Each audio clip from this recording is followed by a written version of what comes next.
ರೇಣುಕಾಸ್ವಾಮಿ ಕೊಲೆ ಪ್ರಕರಣದಲ್ಲಿ ಜೈಲು ಪಾಲಾಗಿದ್ದ ಪವಿತ್ರ ಗೌಡ ಕಾತ್ರದಿಂದ ಕಾಯ್ತಾ ಇದ್ರು. ಯಾವಾಗ ಬೇಲ್ ಸಿಗುತ್ತೆ, ಯಾವಾಗ ಆಚೆ ಬರ್ತೀನಿ, ಹೊರಗಡೆ ಪ್ರಪಂಚ ಯಾವಾಗ ನೋಡ್ತೀನಿ. ಅಂತೂ ಇಂತೂ ಶುಕ್ರವಾರ ಬೇಲ್ ಸಿಕ್ತು. ಬಟ್ ರಿಲೀಸ್ ಭಾಗ್ಯ ಮಾತ್ರ ಇವತ್ತು ಸಿಕ್ತು. ರಿಲೀಸ್ ಆಗ್ತಾ ಇದ್ದಂತೆ ತಾಯಿ ಮತ್ತು ಅವರ ಸಹೋದರ, ಆ ಸಹೋದರ ಯಾರು ಅಂತ ನೀವು ಪ್ರಶ್ನೆ ಮಾಡಿದ್ರೆ ಅದೇ ಶೆಡ್ಡಿಗ್ ಬಾ, ನೀವು ಮಾಡಕ್ಕೆ ಕೆಲಸ ಇಲ್ವಾ ಅಂತ ಪ್ರಶ್ನೆ ಮಾಡಿದ್ರಲ್ಲ ಮಾಧ್ಯಮದವ್ರಿಗೆ, ಅದೇ ಸಹೋದರ ಇವತ್ತು ತನ್ನ ತಂಗಿಯನ್ನ ಅಥವಾ ಅಕ್ಕನನ್ನ ಸ್ವಾಗತ ಮಾಡಿಕೊಂಡಿದ್ದಾರೆ. ಈ ಕುರಿತ ಒಂದು ರಿಪೋರ್ಟ್ ಇದೆ, ಬನ್ನಿ ನೋಡ್ಕೊಂಡು ಬರೋಣ.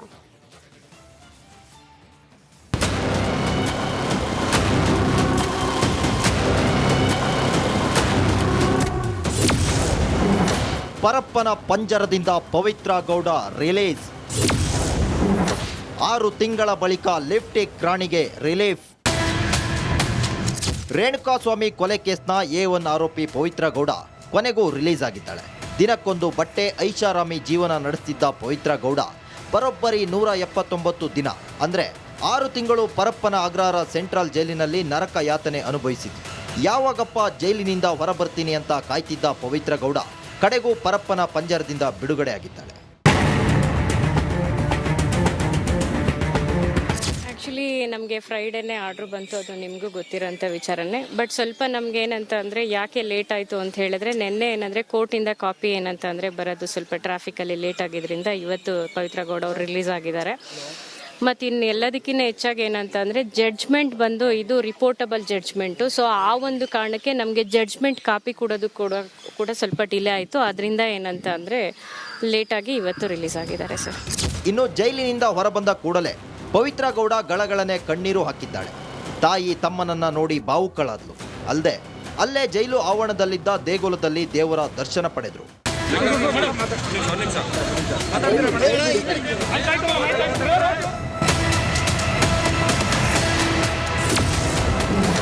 ಜೈಲಿನಿಂದ ದೇಗುಲಕ್ಕೆ ಪವಿತ್ರ ಟೆಂಪಲ್ ರನ್.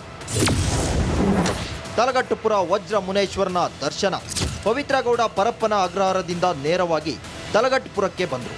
ಕುಲದೇವರಾದ ವಜ್ರ ಮುನೇಶ್ವರನ ದರ್ಶನ ಪಡೆದರು. ಮಗಳು ಜೈಲು ಪಾಲಾದ ನಂತರ ಮುನೇಶ್ವರನಿಗೆ ಪವಿತ್ರ ತಾಯಿ ಭಾಗ್ಯಮ್ಮ ಹರಕೆ ಕಟ್ಟಿಕೊಂಡಿದ್ರಂತೆ. ಹರಕೆ ತೀರಿಸುವ ಸಲುವಾಗಿ ಜೈಲಿನಿಂದ ಬಿಡುಗಡೆಯಾಗಿ ಮುನೇಶ್ವರನ ದರ್ಶನ ಪಡೆದಿದ್ದಾರಂತೆ.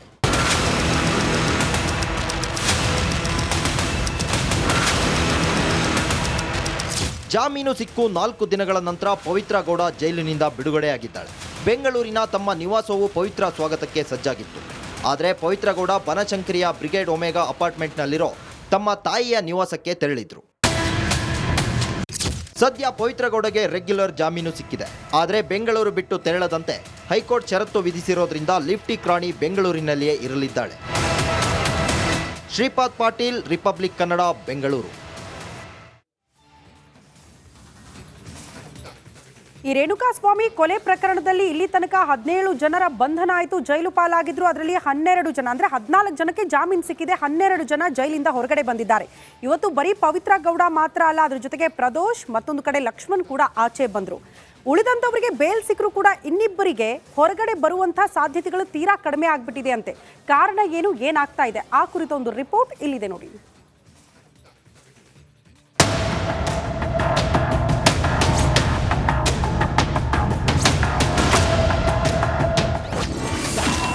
ಕ್ಯಾಮರಾ ನೋಡ್ತಿದ್ದಂತೆ ಓಡಿದ A12 ಲಕ್ಷ್ಮಣ್. ಬೇಲ್ ಸಿಕ್ಕರೂ ಕೆಲವರಿಗೆ ಸಿಗದ ಜಾಮೀನು ಭಾಗ್ಯ.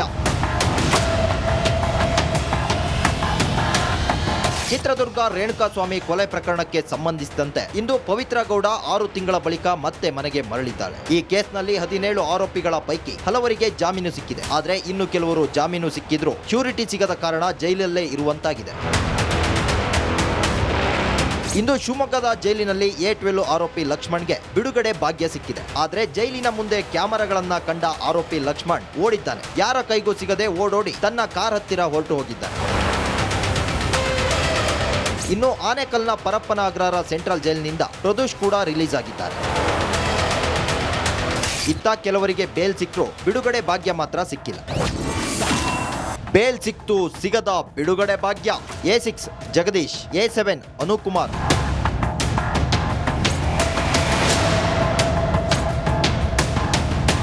ಕೊಲೆ ಕೇಸ್ನಲ್ಲಿ ಒಟ್ಟು 12 ಆರೋಪಿಗಳಿಗೆ ಜಾಮೀನು ಸಿಕ್ಕಿದ್ರೆ ಇಬ್ಬರಿಗೆ ಬೇಲ್ ಸಿಕ್ಕಿದ್ರೂ ಶ್ಯೂರಿಟಿ ಸಿಗದ ಕಾರಣ ಜೈಲಲ್ಲೇ ಇರುವಂತಾಗಿದೆ. Bureau report, republic Kannada.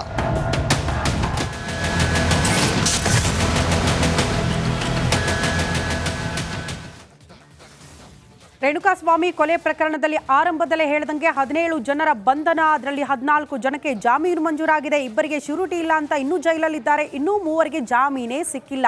ಅವರು ಪರವಾಗಿ ನಿಂತ್ಕೊಳ್ಳೋರು ಯಾರು ಅನ್ನೋದು ಪ್ರಶ್ನೆ ಕಾಡ್ತಾ ಇದೆ. ಬಟ್ ಇಲ್ಲಿ ತನಕ ಈ ಪ್ರಕರಣದಲ್ಲಿ 14 ಜನಕ್ಕೆ ಜಾಮೀನು ಸಿಕ್ತಲ್ಲ, ಯಾರವರು, ಯಾರ್ಯಾರು ರಿಲೀಫ್ ಸಿಕ್ತು, ಆ ಕುರಿತೊಂದು ಸಂಪೂರ್ಣ ವರದಿ ಇಲ್ಲಿದೆ ನೋಡಿ.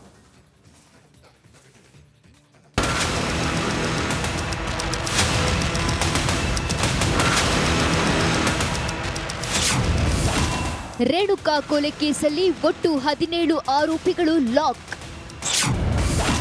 ಕೆಲವರಿಗೆ ಬೇಲ್, ಹಲವರಿಗೆ ಸಿಗದ ಜಾಮೀನು ಭಾಗ್ಯ. ಸುಂದರಿಯೊಂದಿಗಿನ ಚಾಟ್ನಿಂದಾಗಿ ರೇಣುಕಾಸ್ವಾಮಿ ಕೊಲೆಯಾಯಿತು. ಈ ಕೇಸಲ್ಲಿ 17 ಆರೋಪಿಗಳಿಗೆ ಜೈಲು ವಾಸ ಕೂಡ ಎದುರಾಗಿತ್ತಾಯಿತು. ಇದರಲ್ಲಿ ಹಲವರಿಗೆ ಈಗಾಗಲೇ ಜಾಮೀನು ಸಿಕ್ಕಿದೆ. ಕೆಲವರು ಬೇಲ್ ಪಡೆಯಲು ಆಗದೆ ಜೈಲಲ್ಲೇ ದಿನ ದೂಡ್ತಿದ್ದಾರೆ. ಇನ್ನುಳಿದವರಿಗೆ ಜಾಮೀನು ಸಿಕ್ಕಿದ್ರೂ ಶ್ಯೂರಿಟಿ ಸಿಗದ ಕಾರಣ ಜೈಲಲ್ಲೇ ಇರುವಂತಾಗಿದೆ. ಒಟ್ಟು 12 ಆರೋಪಿಗಳಿಗೆ bail. A1 Pavithra, A2 Darshan, A8 Ravishankar, A11 Nagaraj, A12 Lakshman, A13 Deepak, A14 Pradosh, A15 Karthik alias Kappe, A16 Keshav Murthy, A17 Nikhil.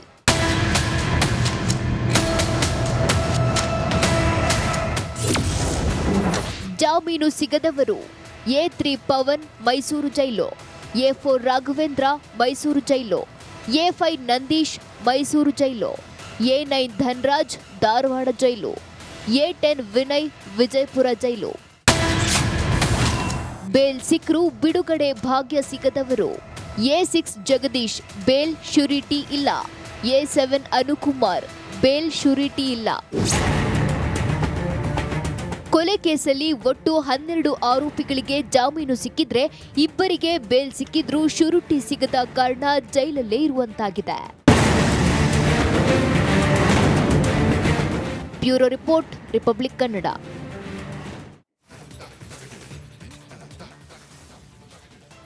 ಇನ್ನು ಒಂದ್ಸಾರಿ ರೇಣುಕಾಸ್ವಾಮಿ ಕೊಲೆ ಪ್ರಕರಣಕ್ಕೆ ಸಂಬಂಧಪಟ್ಟಂತೆ 17 ಆರೋಪಿಗಳ ಬಂಧನ ಆಯ್ತಲ್ಲ, ಅವರ ಪಾತ್ರ ಏನು, ಯಾರ್ಯಾರ ಬಂಧನ ಆಗಿತ್ತು, ಅದನ್ನ ಒಂದ್ಸಾರಿ ರೀಕಾಲ್ ಮಾಡ್ಬಿಡೋಣ. 17 ಜನ ಆರೋಪಿಗಳ ಪಾತ್ರ ಯಾರವರು ಅನ್ನೋದನ್ನ ನಾವು ಗಮನಿಸ್ತಾ ಹೋದ್ರೆ, A1 ಆರೋಪಿ ನಂಬರ್ 1 ಪವಿತ್ರ ಗೌಡ. ರೇಣುಕಾಸ್ವಾಮಿ ಕೊಲೆಗೆ ಮೂಲ ಕಾರಣ ಇವರೇ ಅನ್ನುವಂಥ ಆರೋಪ ಹೊತ್ತಿದ್ದವರು. ಪೊಲೀಸರ ತನಿಖೆಯಲ್ಲೂ ಇರಬಹುದು, ಚಾರ್ಜ್ ಶೀಟ್ನಲ್ಲೂ ಕೂಡ ಆ ಅಂಶ ಉಲ್ಲೇಖ ಆಗಿತ್ತು. ಕಾರಣ ಈಕೆಗೆ ರೇಣುಕಾಸ್ವಾಮಿ ಅಶ್ಲೀಲ ಮೆಸೇಜ್ಗಳನ್ನ ಮಾಡ್ತಾ ಇದ್ದ ಅನ್ನೋದೇ ಈ ಕೊಲೆಗೆ ಮೋಟಿವ್ ಅನ್ನುವಂತಹ ವಿಚಾರವನ್ನ ಕೂಡ ಪೊಲೀಸರ ತನಿಖೆಯಲ್ಲಿ ಅದು ಬಹಿರಂಗ ಕೂಡ ಆಗಿತ್ತು. ಹಾಗಾಗಿ ಪವಿತ್ರ ಗೌಡನೇ ಇಡೀ ಪ್ರಕರಣದ ರೂವಾರಿ, ಇವರೇ ಹೊತ್ತಿದ್ರು ಅನ್ನೋದು ಬಹಳ ಸ್ಪಷ್ಟವಾಗುತ್ತೆ. ಅದೇ ರೀತಿ ಆರೋಪಿ ನಂಬರ್ 2 ದರ್ಶನ್ ಅವರ ಪಾತ್ರ ಕೂಡ ಬಹಳ ಇಂಪಾರ್ಟೆಂಟ್ ಆಗ್ಬಿಡುತ್ತೆ. ಕೊಲೆ ಪ್ರಕರಣಕ್ಕೆ ಸಂಬಂಧಪಟ್ಟಂತೆ ಎಲ್ಲಿಂದ ಶುರುವಾಯಿತು ಅಂದ್ರೆ, ರೇಣುಕಾಸ್ವಾಮಿ ಅವ್ರನ್ನ ಕಿಡ್ನ್ಯಾಪ್ ಮಾಡಿಸಿ ಹಲ್ಲೆ ಮಾಡಿದ್ದ ಆರೋಪವು ಕೂಡ ದರ್ಶನ್ ಅವರ ಮೇಲೆ ಇದೆ. ದರ್ಶನ್ ಅವರ ಸ್ವಇಚ್ಛ ಹೇಳಿಕೆಯಲ್ಲೂ ಕೂಡ ಅದನ್ನ ಒಪ್ಕೊಂಡಿದ್ರು ಅನ್ನುವಂತಹ ವಿಚಾರ ಪೊಲೀಸರ ತನಿಖೆಯ ಸಂದರ್ಭದಲ್ಲಿ ಬೆಳಕಿಗೆ ಬಂದಿತ್ತು. ಕೇಸ್ ಮುಚ್ಚಿ ಹಾಕೋದಕ್ಕೆ ಹಣ ನೀಡಿರುವ ಆರೋಪ ಕೂಡ ದರ್ಶನ್ ಅವರು